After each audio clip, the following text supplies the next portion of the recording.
Hello and welcome to Housing and Economic Development, a program on Arlington Independent Media. I'm Michael Shea, the host for this episode of Housing and Economic Development. We're joined today by John Welsh, who's a Vice President at AHC, an important nonprofit developer in the area. And we're going to talk about different ways that they're working to make it more affordable. John, thanks for coming on the program. Pleasure to be with you. Thank you, Michael, for having me here. It's great to have you here. Now, and I should also thank you because we're here. You're letting us use AHC space, and we're very grateful for that. So let's talk about maybe just the background of AHC. How did they get started, and what was its mission? AHC is an affordable housing development company. We started back in 1975, 38 years ago, based here in Arlington. We started, Arlington had a referendum to have a housing authority, and that referendum was voted down. And because Arlington is an entitlement district, they had CDBG funds from the federal government, and they needed a mechanism to utilize them. And so with residents, affordable housing advocates, county staff, they put together this idea to start a nonprofit housing development company called, at that time, Arlington Housing Corporation. We have since changed our name to AHC. We do work outside of only Arlington, but we are still based here and work primarily here in the county. So that was 1975. Since then, we have grown to an organization that has served over 1,000 homeowners in either building their home or buying their first home, renovating their home. We've also developed about 5,300 apartments here, about 3,000 of them right here in Arlington, at 22 properties. And we have not only been able to build buildings and apartments and homes, but to really change lives. And we've been able to do that through our resident services program. We have 7 centers here in Arlington, and we reach about a dozen of our properties at those centers. And so we serve about 2,000 individuals a year.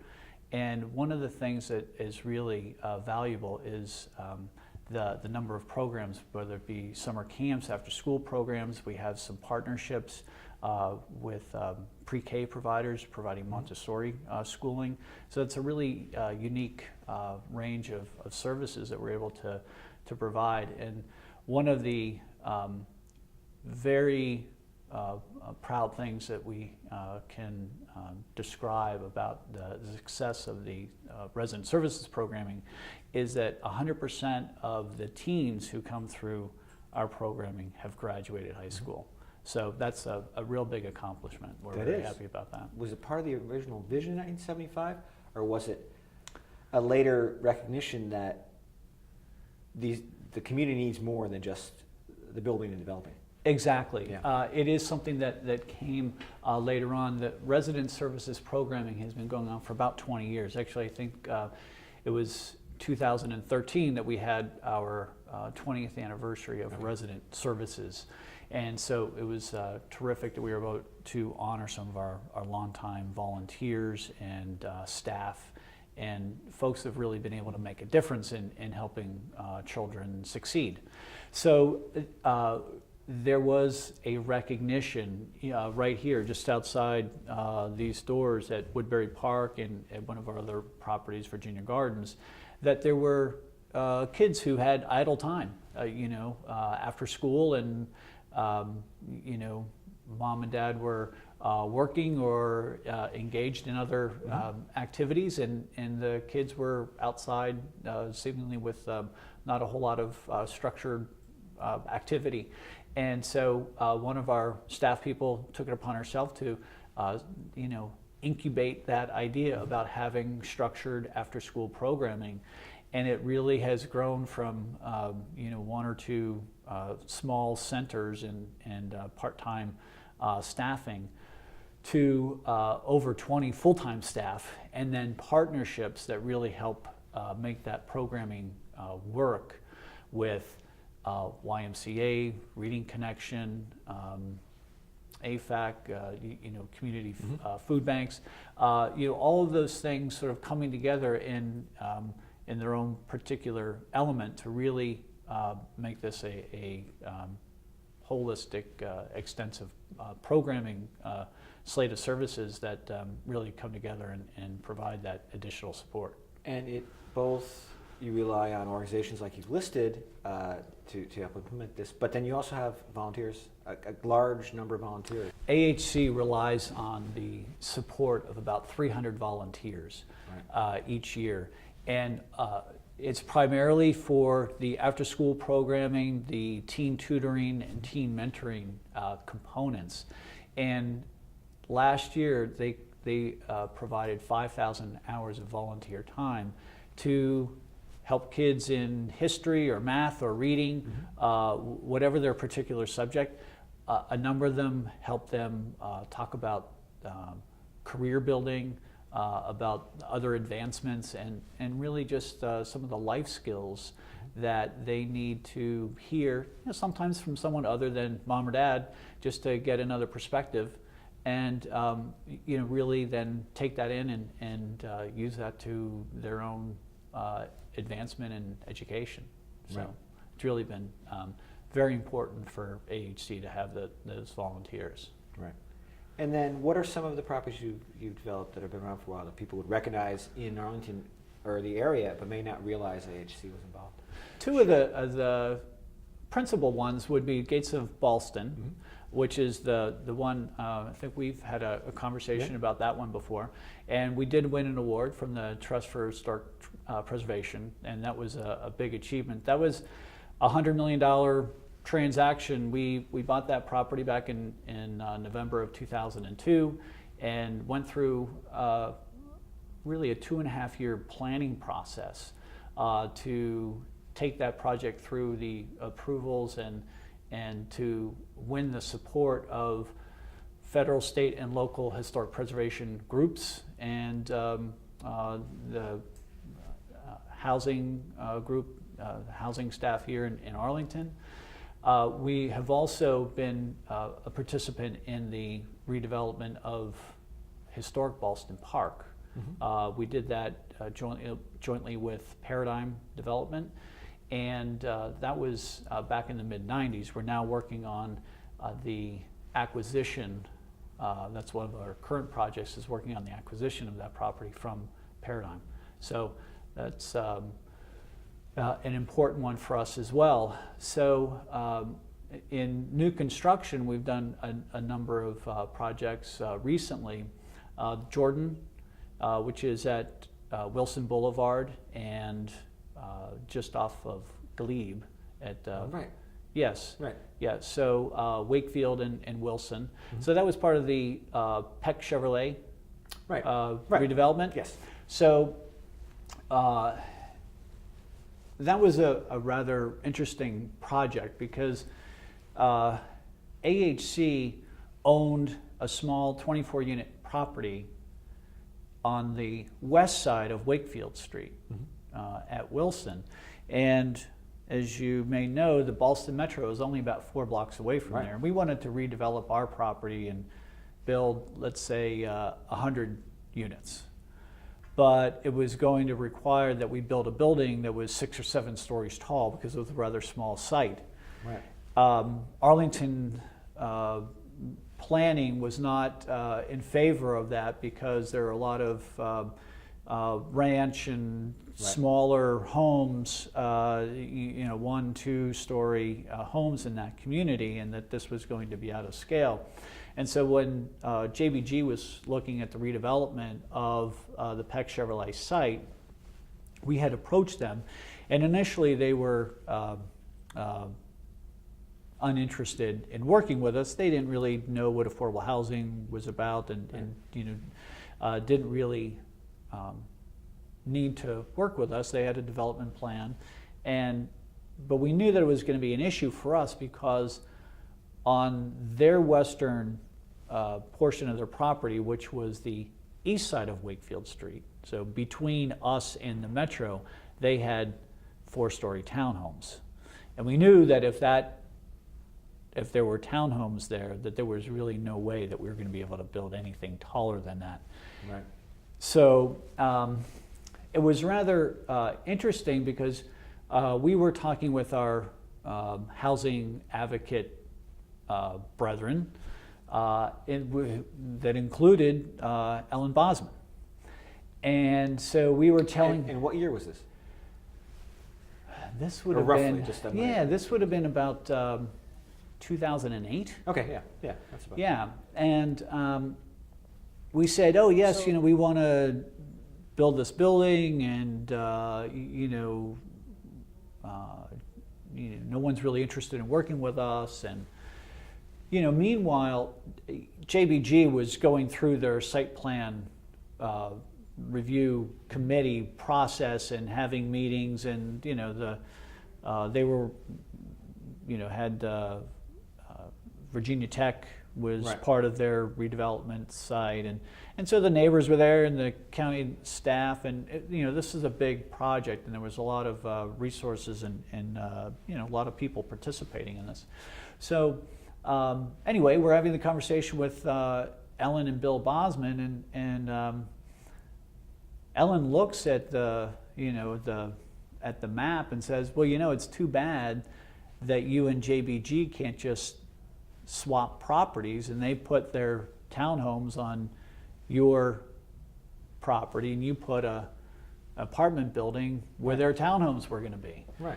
So Because where that would allow you to, your apartment building then matches the existing or planned development closer to Glebe, basically. That's right. And so what it would do is it would give us a little bit bigger of a property, so we wouldn't have to be as tall, but we would get effectively the same number of units. Right.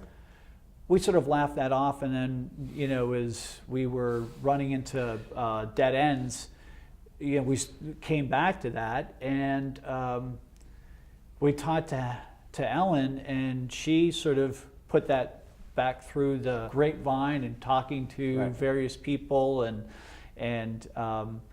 sure enough, a month later, we get a call from some planning folks of the county and said, we have this really great idea, and what we're going to do is we're going to propose that you and JBG swap properties. And we said, that's a fantastic idea. I was about to say, so good ideas often have a lot of owners. That's part of this. Yeah. You can find a lot of ownership of a good idea.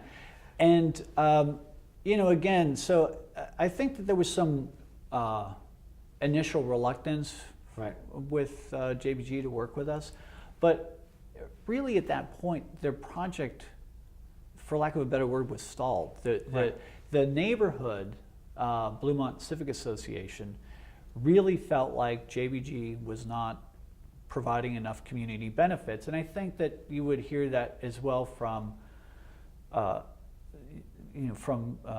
county staff. Right. And so there was a lot of back and forth, and but really essentially inertia from progress. The project had not emerged after a number of meetings from the SPRC process. So when we met with JBG and we talked about what our plan would be, we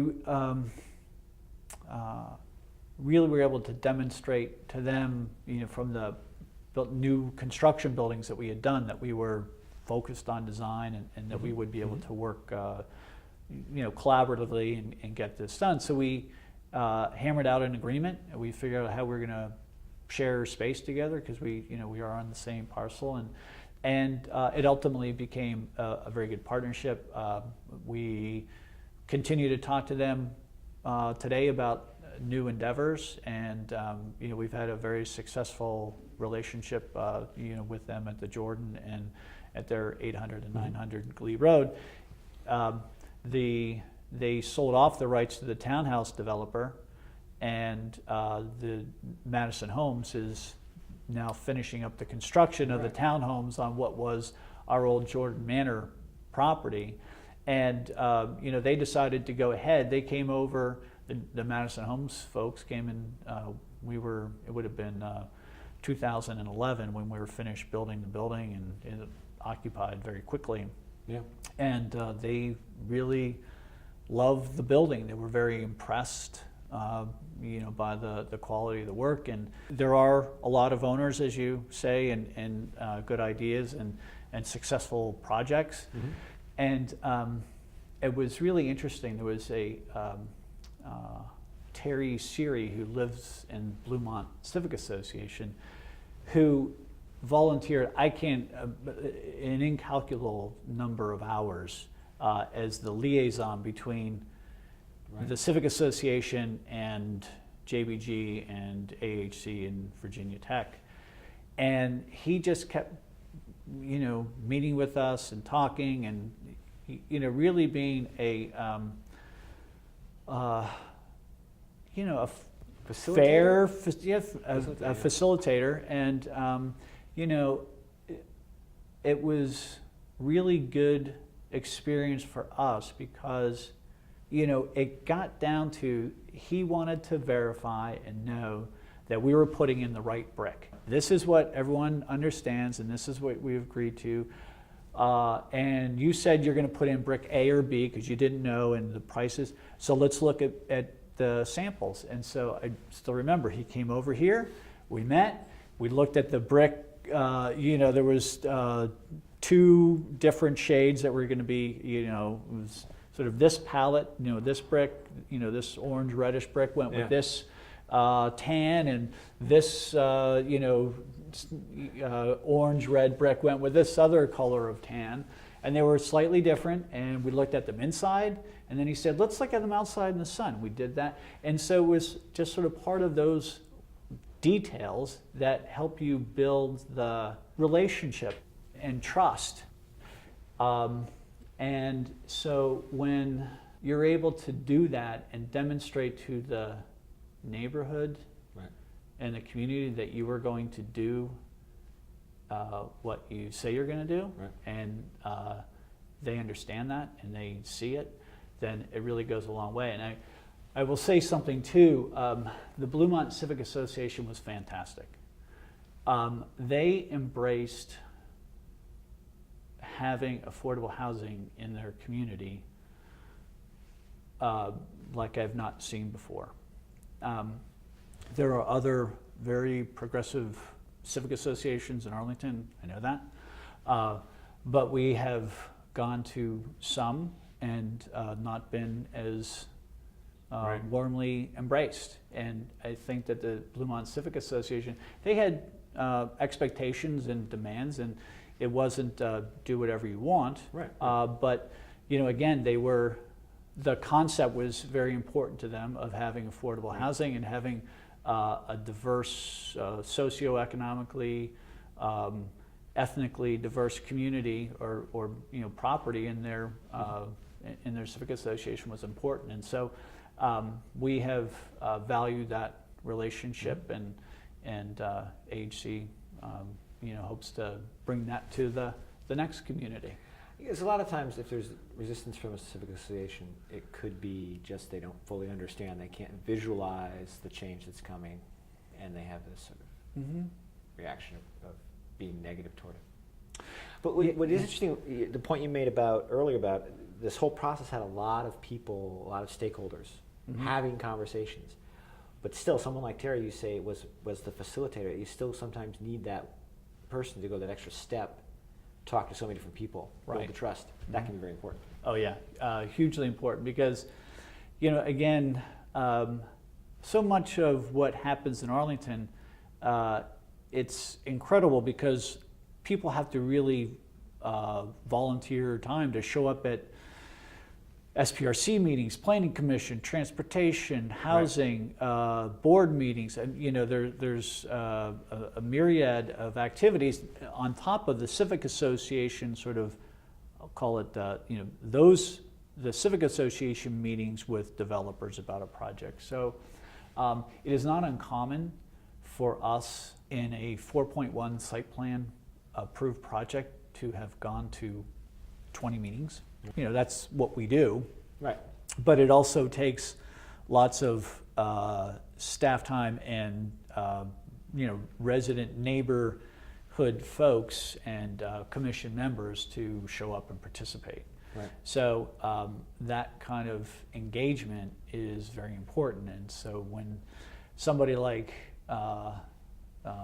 Terry volunteers that much Right. time, it's very effective. And so we've built those kinds of relationships with other people, and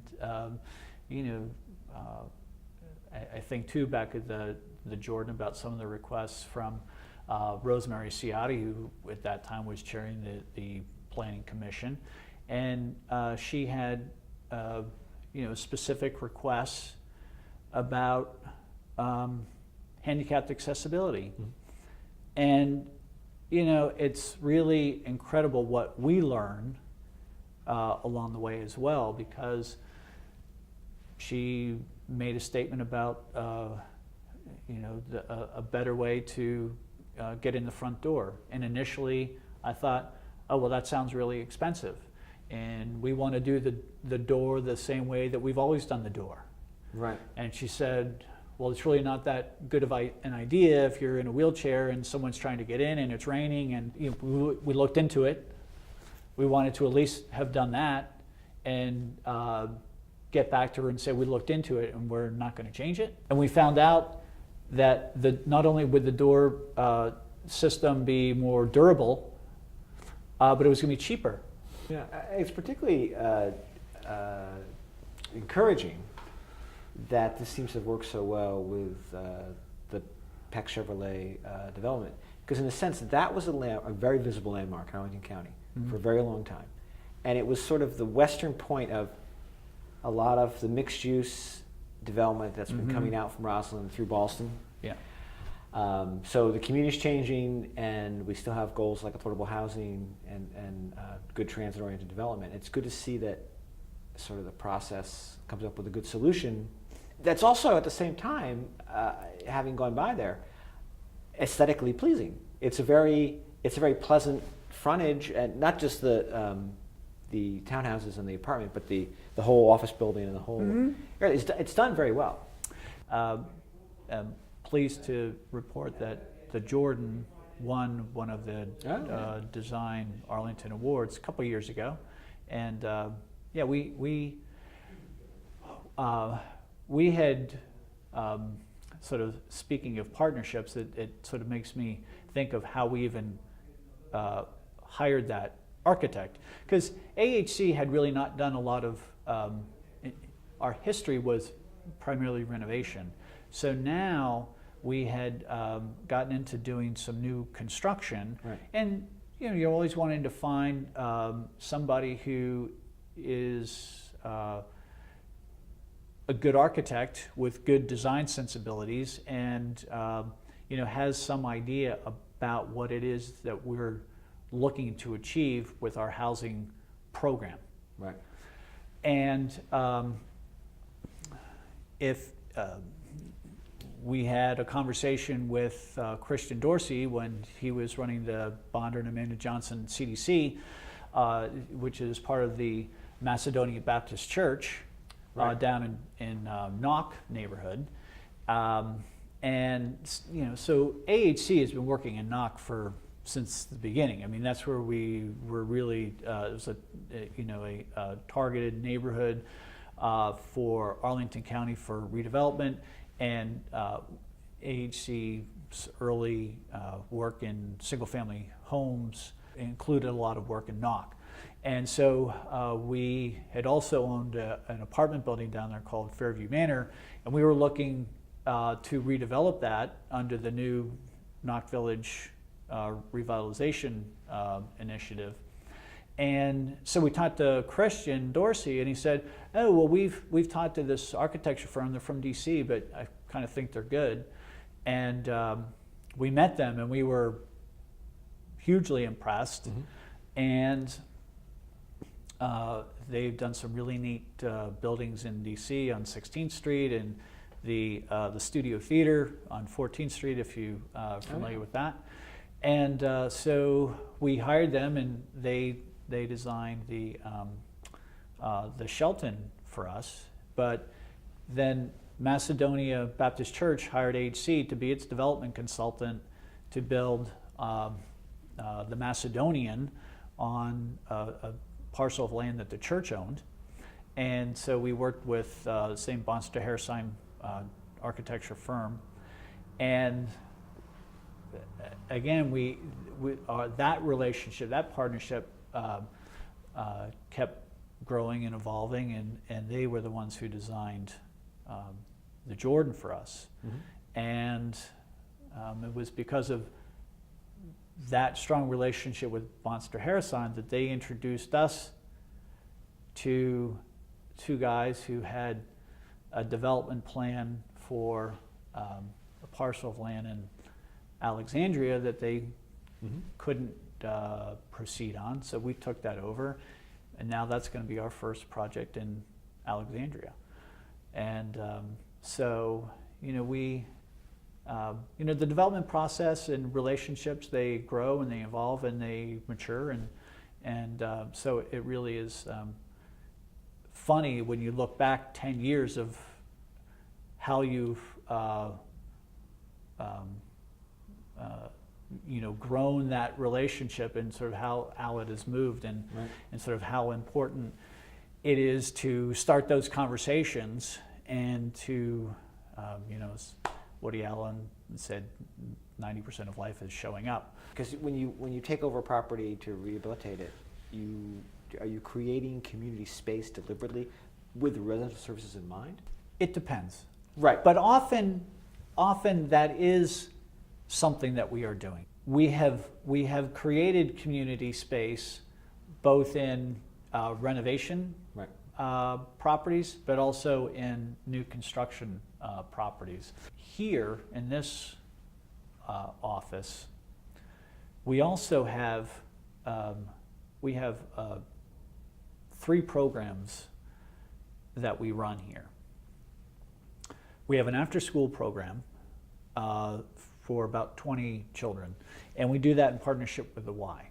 And they hold the after-school program is by night. It would be where AHC has a board meeting, and by early day, where AHC might have a staff meeting. We also have a computer lab, and that is primarily where the teen tutoring goes on. And adjacent to that, we have a classroom space that is, we have a partner who runs a Montessori school. What's really terrific about that program is we've provided them that space for free. We planned it, right. We built it out. They get that space for free. In return, they provide a third of the slots for low and moderate income children who would live at one of AHC's properties. The person who runs the Montessori program likes that model so much that we're doing it at 2 more places, right. including the Jordan. Right.